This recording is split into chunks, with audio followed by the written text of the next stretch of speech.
You know, we in evening rush, edachika ziri asatu musanve zakaita ku Kuminem. Saa kuminem. Enda kuzomwezi ziri abiri tuina Banana Boys. Banina. Tuina Baninas. Baninas. Banana Boys. Banana Boys. Twins, actually. Wait, welcome, first of all. Good to see you finally. Sorry, I didn't welcome you, but you are already here, so we're humbled to be here. He has no manners. How you guys doing? We're good. We're good. Could you just take off your shades so we could see your eyes? Gurugundi. Oyagala tandika kwana. No, come on. Are you guys twins or you're just brothers?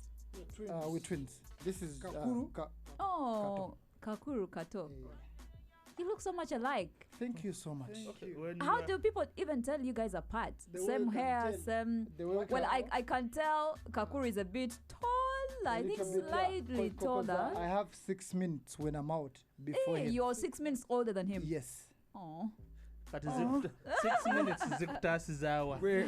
So right you can last for 6 minutes. You know right about Kutuma Mr. D.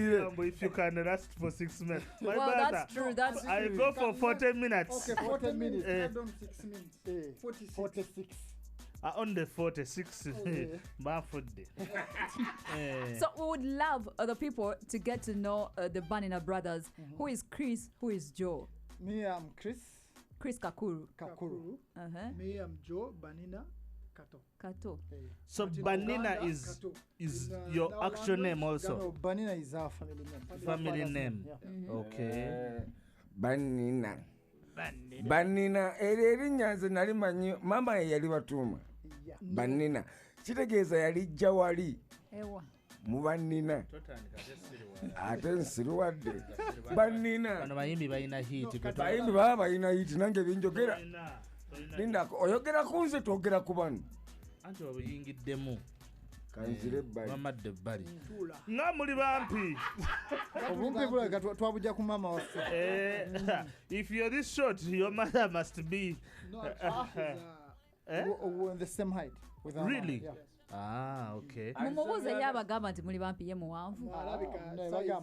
Bagamba banga wachadde awantu ate gwe tobuuza. So you can't even ask why he's big. The microphone jazijjako. Welcome to Galaxy FM. Thank you so much. On Prim. We're humbled to be here. Have you met Prim before? On Instagram, yes. On Instagram. She's a friend of mine. Montwala Sophie. Nange yanjula wakabe mwana. This is a radio presenter also here. He works here with us. He also has a show on Sunday. Ne ovanga ku show ngane management tegifaako. Watch tegifaako. Einatandika ku 2 paka nga 5. But egenda paka mwendo gw'ekireeyo when people are sleeping he's presenting. Chris and Joe, what's so special about being twins? Being twins is actually to have someone you can count on. You can count on.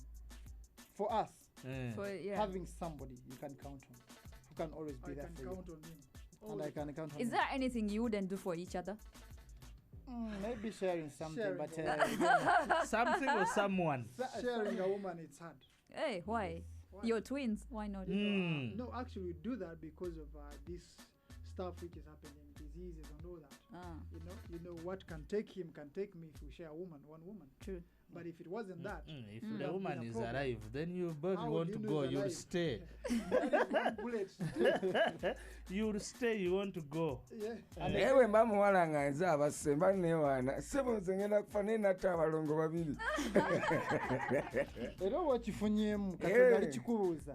Mama katogere ku music ono mveko no yagwa. Music.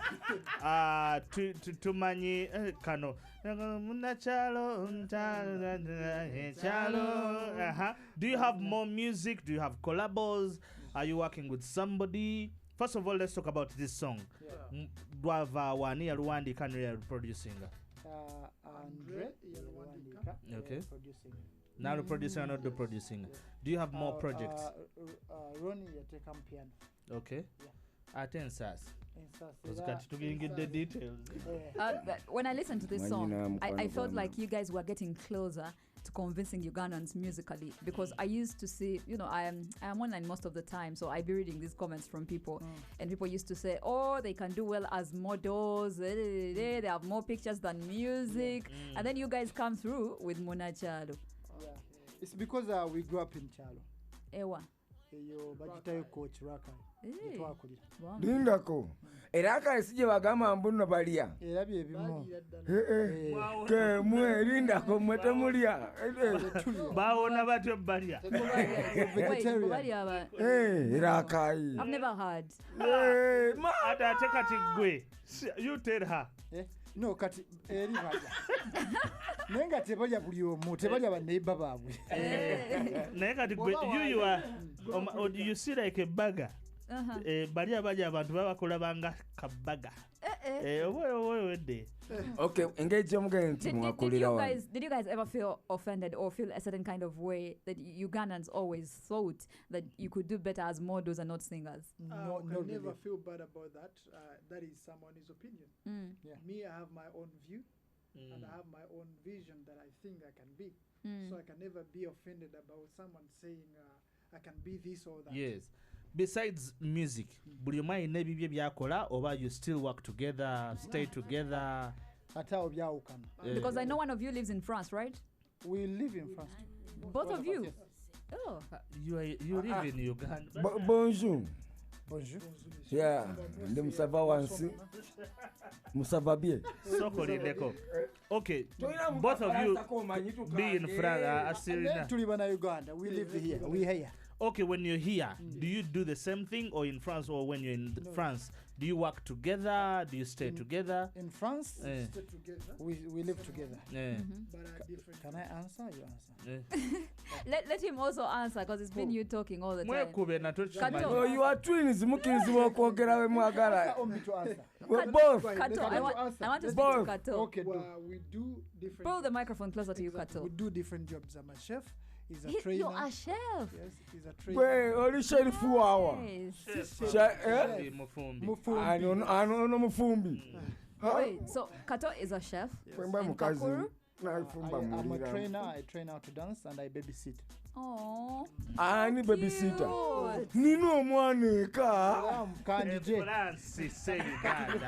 So Kato, what's your favorite food to cook? The chef.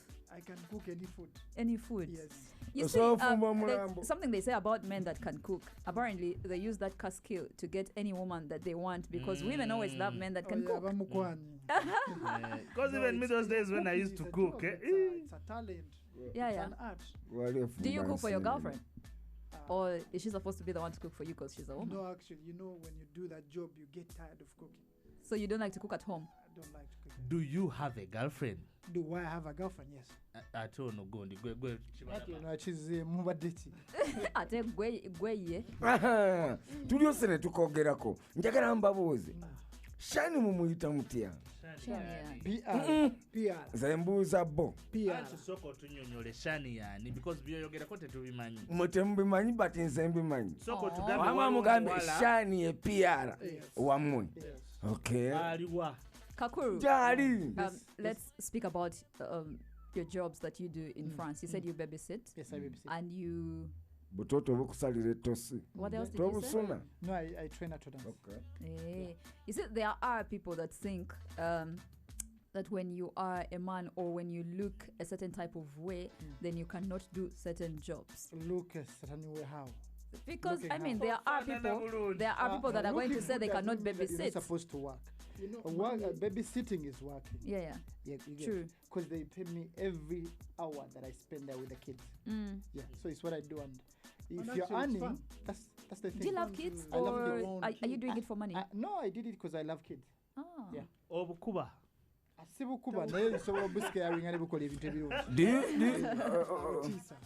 Mwade muntu ala speed mwagambye mwakulirako waneraka. Yes. So masomero ki ago muge mwasomeramu? Oba wano temwasomerawo mwasomereri? Twasomera raka. Kati primary twatandikira Mbuye Kiteredde. Mwembi. Mbuye Kiteredde. Mbuye Kiteredde. Catholic school.